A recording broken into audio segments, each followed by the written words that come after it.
সব শিক্ষা প্রতিষ্ঠানগুলোকে জামাতিকরণ করা হয়েছে, এটা অত্যন্ত ভয়ঙ্কর বিষয় বলে মন্তব্য করেছেন বিএনপির সিনিয়র যুগ্ম মহাসচিব অ্যাডভোকেট রুহুল কবির রিজভী। তিনি বলেন, দেশের বিভিন্ন প্রধান বিশ্ববিদ্যালয়ের প্রধান করা হয়েছে জামায়াতের লোকদের। মঙ্গলবার জাতীয় প্রেস ক্লাবের অডিটোরিয়ামে আয়োজিত শহীদ রাষ্ট্রপতি জিয়াউর রহমানের 89তম জন্মবার্ষিকী উপলক্ষে আলোচনা সভা ও বিএনপি চেয়ারপারসন বেগম খালেদা জিয়ার শারীরিক সুস্থতা কামনায় বিশেষ দোয়া অনুষ্ঠানে প্রধান অতিথির বক্তব্যে তিনি এসব কথা বলেন। Diploma engineers association of Bangladesh আয়োজিত অনুষ্ঠানের প্রধান অতিথি রিজভী বলেন, ১/১১-এর সময় সরকারকে বলা হতো সেনা সমর্থিত সরকার। বর্তমান ছাত্র জনতার আন্দোলনের সরকারকে বলা হয় একটি বিশেষ দল সমর্থিত সরকার। বলেন, এ সরকার সব শিক্ষা প্রতিষ্ঠানকে জামাতিকরণ করে ফেলেছে। এটা তো অত্যন্ত ভয়ঙ্কর বিষয়। শিক্ষা মন্ত্রণালয় ওই বিশেষ দল দখল করে ফেলেছে।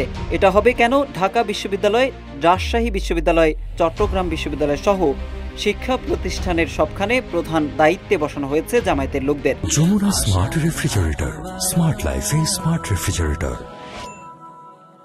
রিজভী বলেন, প্রশাসনের সর্বত্র ফ্যাসিবাদের লোকেরা এখনও বহাল তবিয়তে রয়েছে। তাদের কাজই হচ্ছে হাসিনার এজেন্ডা বাস্তবায়ন করা। অনুষ্ঠানে রুহুল কবির রিজভী বলেন, মাধ্যমিক ও উচ্চ শিক্ষা অধিদপ্তর বলছে রাষ্ট্র এবং সরকারের বিরুদ্ধে কিছু বলা যাবে না। এগুলো তো হাসিনার কথার প্রতিধ্বনি। হাসিনা সরকার এবং রাষ্ট্রকে এক করে দিয়েছে। এই সরকার তো গণতান্ত্রিক আন্দোলনের ফসল, আর গণতন্ত্র মানে হচ্ছে আলোচনা সমালোচনা। তীব্র সমালোচনা হবে এবং সরকার সব শুনবে বলে মন্তব্য করেন বিএনপির এই সিনিয়র নেতা।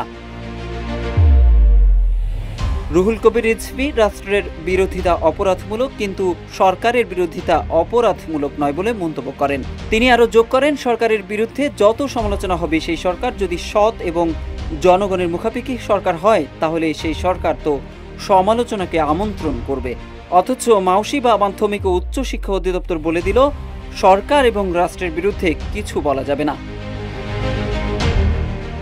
বিএনপির এই সিনিয়র যুগ্ম মহাসচিব জামায়াতকে ইঙ্গিত করে জুলাই আগস্টের অভ্যুত্থানের ব্যাপারে বলেন, একটি রাজনৈতিক দল নানাভাবে মনে করছেন জুলাই আগস্টের বিজয় শুধু তাদের, এই অন্তর্বর্তীকালীন সরকার তাদের সরকার। তিনি আরও বলেন, আমাদের মনে হয় কোনো করণীয় ছিল না, কোনো অবদান নেই। Mohammad Saiful Islam, news desk, Ittefaq.